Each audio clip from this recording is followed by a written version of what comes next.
नमस्कार दोस्तों, मेरा नाम निशांत कुमार और आप देख रहे हैं यूनिक निशांत यूट्यूब चैनल। तो आज के इस वीडियो में मैं आप सभी को यह बताने वाला हूं कि जितने भी गवर्नमेंट सेक्टर जो है अभी प्राइवेटाइजेशन हो रही है, तो कितने कितने गवर्नमेंट सेक्टर जो है वो बीजेपी के सरकार में बिक चुकी है। तो आज के इस वीडियो में मैं यही बताने वाला हूँ, तो वीडियो के एंड तक जुड़े रहें। और अभी तक आपने मेरे चैनल को सब्सक्राइब नहीं किया है तो चैनल को सब्सक्राइब करके वीडियो को लाइक कर दीजिए। आइए स्टार्ट करते हैं। सबसे पहले आप जरा एक ये छोटा सा क्लिप देख लीजिए। मित्रों, मैं बचपन में रेल के डिब्बे में चाय बेचता था और आज Railways, बेच दो, Bharat Petroleum बेच दो, Shipping Corporation of India, बेच दो, Container Corporation, बेच दो, Air India, बेच दो, the LIC, बेच दो, ये नरेंद्र मोदी सरकार है। सरकार को बेच दो। ये क्लिप देखने के बाद आपको पता ही चल ही गया होगा कि कितने कितने जो है सेक्टर्स को बेचा गया है और उसमें कई सारे सेक्टर्स थे जो पब्लिक सेक्टर थे, जो पब्लिक के यूज के लिए थे। आइए उन सभी सेक्टर के बारे में जानते हैं और ये सभी सेक्टर कितने में बिकी है और कितने कम दाम में इन सभी सेक्टर को बेचा गया है। आइए देखते हैं। सबसे पहले हम ये जानते हैं कि जो अभी के प्रेजेंट प्राइम मिनिस्टर हैं, जो कई सारे गवर्नमेंट सेक्टर को प्राइवेटाइजेशन की ओर ले जा रहे हैं, कई सारे गवर्नमेंट सेक्टर को बेच रहे हैं। आखिर जो ये गवर्नमेंट के जितने भी सेक्टर्स हैं, जो सर्विस सेक्टर हैं, ये खरीद कौन रहा है और नरेंद्र मोदी जी इसे बेच किसे रहे हैं? तो आइए देखते हैं इसके बारे में। एक छोटा सा इन पे सर्वे निकला है, तो इसमें क्या बताया गया है। The party national comparison against the government new nation monetisation plan alleged that the BJP lead government has put India on clearance sale for benefits its business friend। मतलब बीजेपी सरकार जो है अपने कैंपेन के लिए, अपने प्रचार प्रसार के लिए जो भी गवर्नमेंट सेक्टर्स है उन सभी को अपने बिजनेस फ्रेंड्स को बेच रहे हैं, और जो कि ये बहुत ही गलत है। आइए अगला देखते हैं।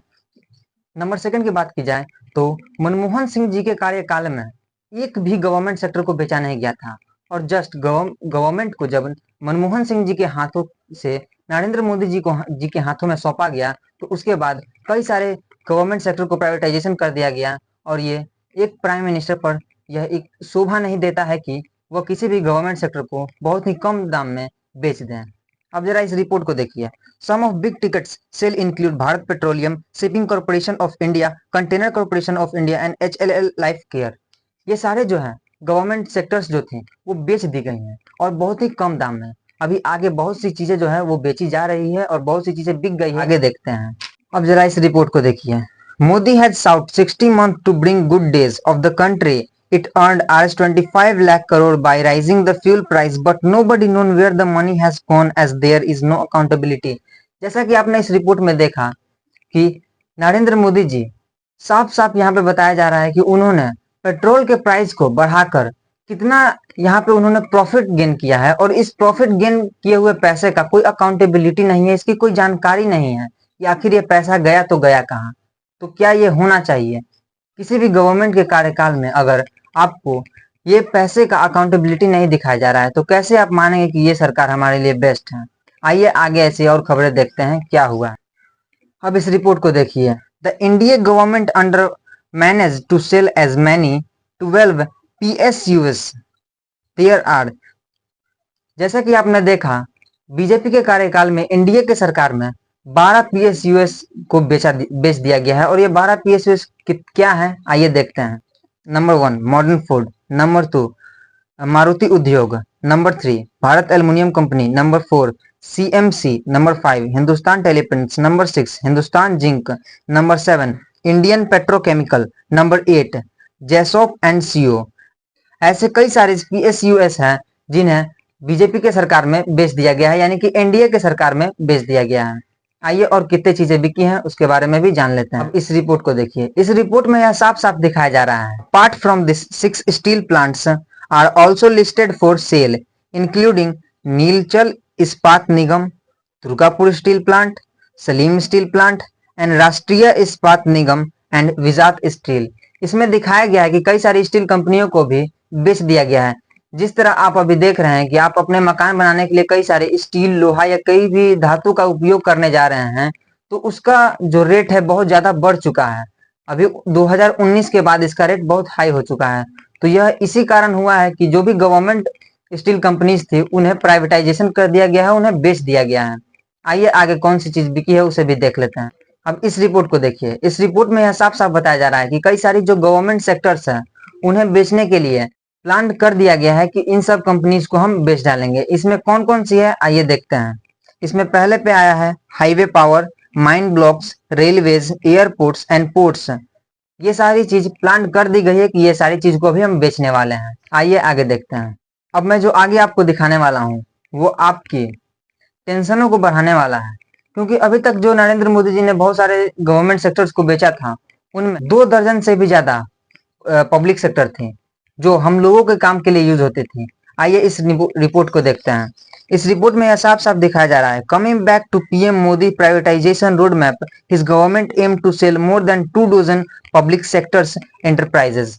जैसे कि इस रिपोर्ट में आपने देखा कि 2 दर्जन से भी ज्यादा नरेंद्र मोदी जी ने पब्लिक सेक्टर को बेच डाला है। अभी हम लोगों की आम जिंदगी में कई सारे मुश्किलें देखने को मिल रही है। जैसे कि अगर हम रेलवे स्टेशन पे जाते हैं और कहीं का टिकट लेते हैं तो पहले के मुताबिक अभी जो प्राइवेटाइजेशन होने के बाद उसका रेट बढ़ चुका है, जिससे जो गरीब आदमी हो या लो बजट वाले आदमी हो उस पर सफर नहीं कर पा रहे हैं। जबकि एनडीए के सरकार से पहले हम लोग बहुत ही इजीली किसी भी रेलवे स्टेशन पे, किसी भी ट्रेन पे आराम से घूम सकते थे, कहीं भी जा सकते थे। तो ये बहुत ही गलत हुआ है हमारे देश पर, क्योंकि जब तक आप किसी गलत आदमी के हाथ में अपना देश को सौंपेंगे तो ऐसा ही होगा। इसलिए वोट करें तो सोच समझ कर। चलिए आगे देखते हैं। अब आप इस रिपोर्ट को देखिए। इस रिपोर्ट में यह साफ साफ दिखाया जा रहा है कि companies 5000 crore worth sale by Modi. जो कंपनी 5000 करोड़ की वर्थ दे रही है, मतलब लाभ दे रही है, उसे भी नरेंद्र मोदी ने बेच डाला। आखिर ऐसा क्यों कर रहे हैं वो?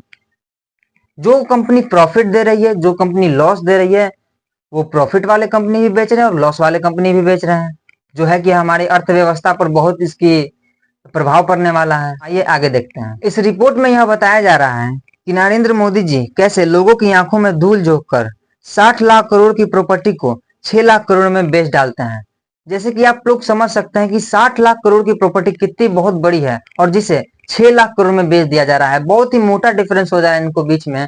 और ऐसा ये क्यों कर रहे हैं?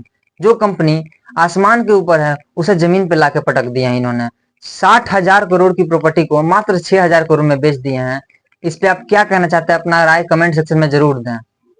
कई लोगों का तो ये भी कहना है कि मोदी जी जिस प्रकार से हमारे गवर्नमेंट का बहुत सारे प्रॉपर्टीज को बेच रहे हैं, उन्हें कोई अधिकार नहीं है हमारे देश पर रूल करने के लिए। और आपका इस पे क्या कहना है? अपना राय कमेंट सेक्शन में जरूर दें।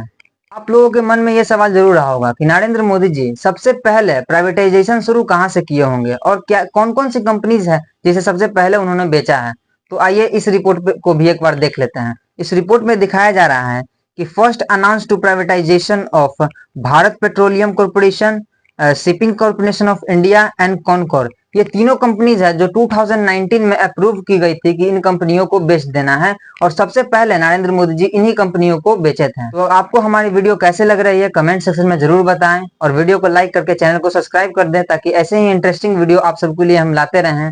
और जो भी हमारे देश में धोखाधड़ी चल रही है इस पे मैं रियल फैक्ट वीडियो आपको बनाकर दूंगा फुल प्रूफ के साथ। तो हमारे चैनल पे बने रहें, हमारे वीडियो को लाइक करें, चैनल को सब्सक्राइब करें और ऐसे कई सारे अंधभक्त जो अंधभक्त अभी बने हुए हैं उन तक जरूर शेयर करें, ताकि उन्हें पता चल सके कि हमारे देश में हो क्या रहा है।